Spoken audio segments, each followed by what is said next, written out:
Hurricane Francine is headed towards the Louisiana Gulf Coast. Good morning, I'm Mike Nasa with this 5 a.m. Eastern Time, 4 a.m. Central Time morning video update on our strengthening hurricane in the Gulf of Mexico. There's the satellite imagery, and obviously you can see Hurricane Francine blowing up there. There's no discernible eye on the satellite imagery, but we're tracking it on radar, and the Air Force and recon planes are out there zigzagging around, recording pressures dropping as low as 969 millibars, at least extrapolated. So, again, that is a sign of a strengthening hurricane headed for the Gulf Coast. Here's the latest as of 5 a.m. Eastern Time, 4 a.m. Central. The center of Hurricane Francine was at 27.0 north, 93.8 west.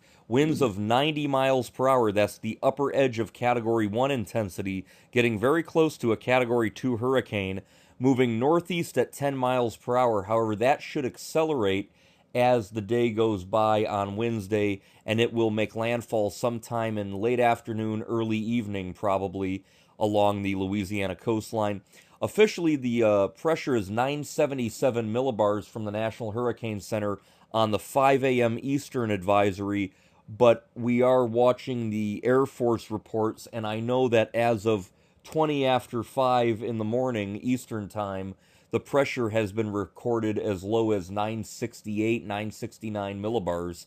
So even if it's a little higher than that, that's lower than what we have at the 5 a.m. advisory. So the pressure is dropping rather precipitously as the hurricane moves towards the northeast.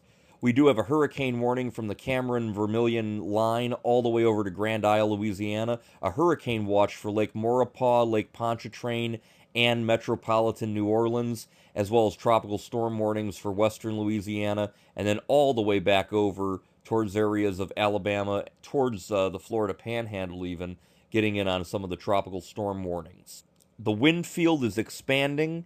We have hurricane force winds now 40 miles from the center, and the tropical storm force winds 115 miles from the center, and that wind field could expand even further as the system heads towards land. Now here's the infrared satellite imagery. I'm going to slow this down just a bit here. And right in here is where the center of the hurricane is bubbling, and we can't see a well-defined eye or anything like that. It's very obviously getting sheared in that direction, but because it's kind of moving in the same direction as the wind shear, that is allowing it to intensify. And even better on this map is how you can see the direction of the storm and the direction of the shear are kind of the same direction. And that's why it's not having the same impact as if a system was moving to the west and getting shear straight from the west towards the east, ripping it apart. This is kind of moving in the same direction as the hurricane, and that's why it's able to strengthen, despite obviously running into very high wind shear.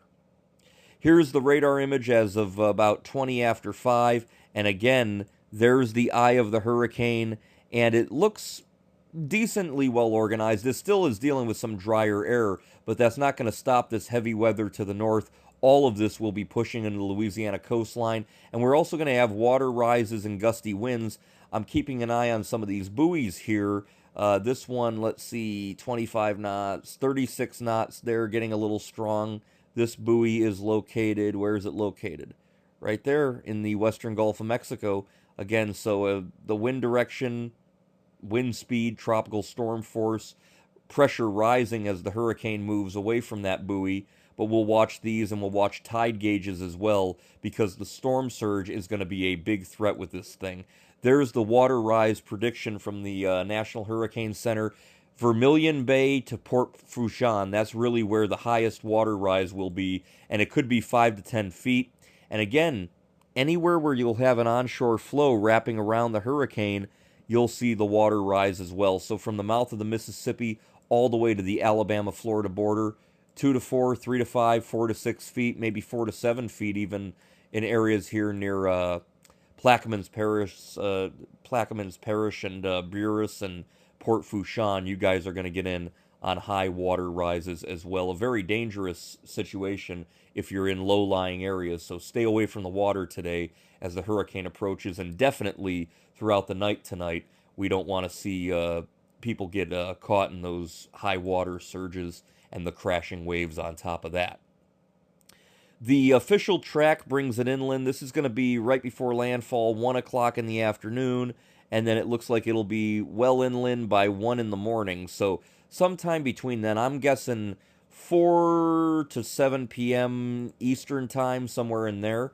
And it should move in just to the west of Morgan City, potentially near areas there of Morgan City, and really going to hit some low-lying marshy land. If we zoom in on where the center is going to come ashore, you're looking at a place like Hog Bayou.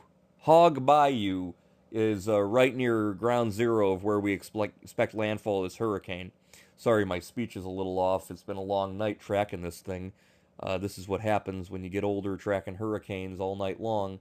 You start to sound a little goofy, but I'm not goofy. I'm reading that correctly, right? That's Hog Bayou. So again, these are the bayous down there of Louisiana. Wet, swampy, lowland, and that makes it very susceptible to surge. But in the areas to the right of the center, in Terrebonne Parish, you got areas there near Houma.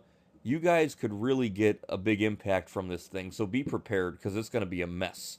The key messages with the hurricane as of 5 a.m. Eastern, 4 a.m. Central. Number one, there is a danger of life-threatening storm surge today for Louisiana and Mississippi. I said all the way to the Florida Panhandle, there's that surge forecast.